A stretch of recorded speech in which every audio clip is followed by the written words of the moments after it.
Hello, guys. My name is Jeff, and I am from the Stream Machines. We are the Stream Machines where we take the difficult things of streaming, but we help you one video at a time.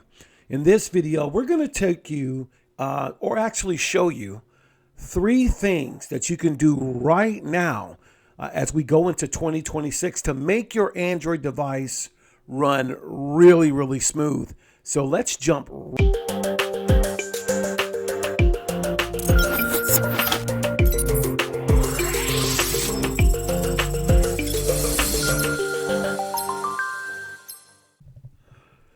All right, thank you guys for tuning in for this hopefully informative video that you can share with your friends, your family members, or even someone else on YouTube. If this is something that you like as far as content, go ahead and smash the like button. Give me a thumbs up if you wouldn't, same thing, or even subscribe. We really appreciate all the organic growth we've been getting.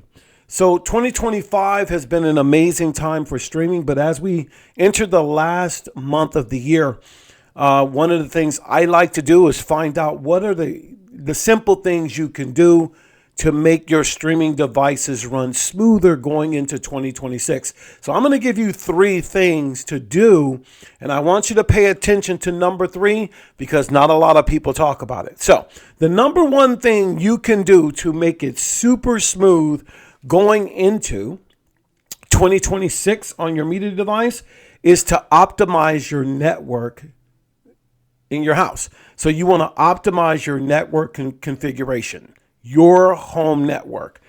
In our support groups, when we support customers or we do over the air, tech support, one of the biggest things we hear from streamers is, why am I buffering so much? All I do is buffer.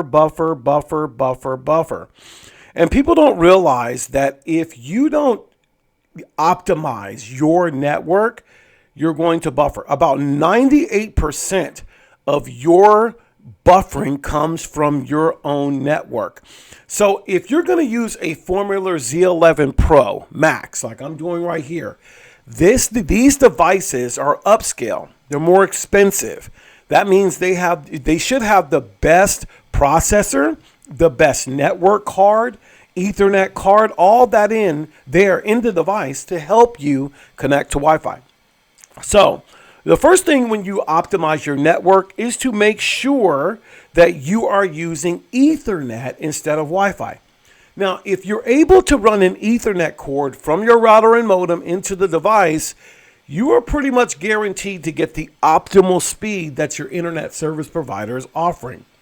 But most people choose Wi-Fi, unfortunately, and they don't realize that when you choose Wi-Fi, you're actually sometimes competing with all the other networks in your area and all the other devices you might have in your home.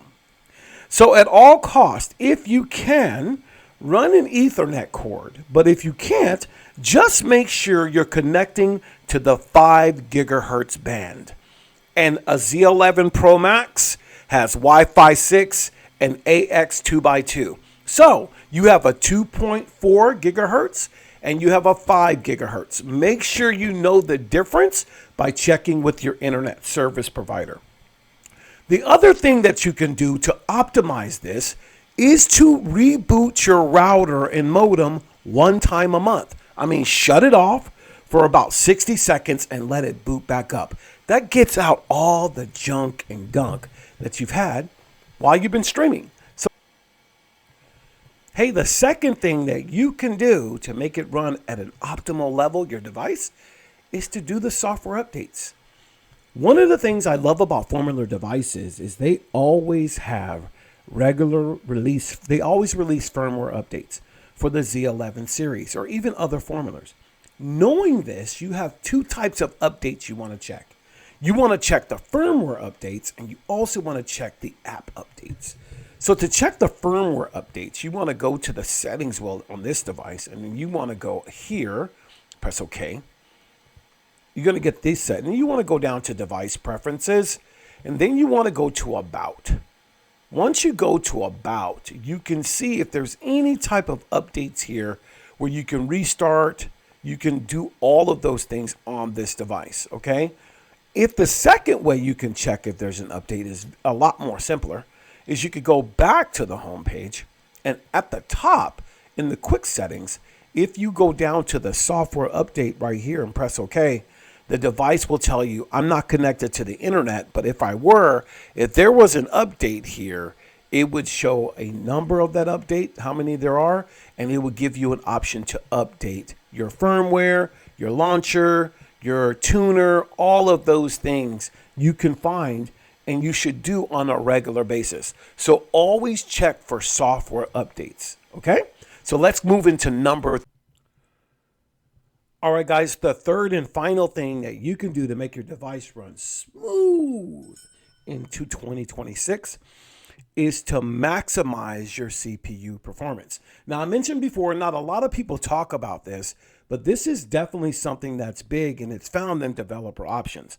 Now, I've made some videos about the developer options, but no one talks about the maximizing of the CPU performance. So one of the core benefits of the CPU performance, as we go and show you, is it really helps stop throttling in your device, and I'll explain in a moment. So to find the developer options, I'm going to press the settings. I'm going to go to device preferences. I've already activated developer options on my Formula Z11. I'm going to press OK. I'm going to go all the way to the bottom. As I get to the bottom, I'm going to hit others here. And you'll see right here, performance mode, maximize CPU performance. Now, why is that really quick? Well, why is that really needed? And this is what I've learned over the last 4 years. Every device has a CPU performance setting. Within it, it gives you the options to provide critical benefits as the processor changes and manages the power. So anytime you click on a device, not a device, but an app, or you're watching a video on your device, it has to manage the power. So the core benefit of this is to stop CPU throttling. In other words, all Android-based devices, including the Z11, uses the power management scheme. So often it goes in a scaled approach from a conservative set of energy all the way to the top. So normal mode, it starts at a lower clock speed. And so when you click on something, it'll start ramping up so nothing overheats. When you turn this on, this setting effectively tells your CPU or processor to skip the power saving mode and get right to ramp up the clock speed so you can get maximum performance. Now, you want to make sure that your device has ample airflow, because as you ramp up all the time, your device might get a little warm, but your Z11 Pro Max, because it's a more expensive device, can handle it. You want to be able to have the maximum performance out of your Z11 Pro Max or anything that you're purchasing. So the first thing you're going to notice, it's really faster. It responds a lot faster. So the CPU is always ready and highly operating at a high level. And the second thing you're going to love is smoother streaming. So maintaining that high clock speed ensures that your processor has constant maximum power available so it can run at a great level. Now, there are some trade-offs. If you had a budget type of device, I would say scale this up as best that you can. But if you have an NVIDIA Shield or something that's a little bit more expensive, I would always test this, as I have, the maximized CPU performance, because it is designed to run at a higher power, higher optimal level, giving you the ability to stream, but for free. Those are the three things that I wanted to share with you as we get ready to go into 2026. I am super grateful again that you spent the time listening to this video. Hey, I'd love to hear from you guys. If you try it, if it doesn't work, put those things in the comment below. And as we head into the Christmas season, I wish you guys the best and safest Christmas holiday as we go in. Be with your families, enjoy the family time. And for those that are existing customers of our companies, we appreciate you, and we have Black Friday offers and things. We're going to reach out to you by text or by email just to share with you some great discounts, because there's nothing better than giving someone the gift of TV. Have a great Saturday, and we'll see you in the next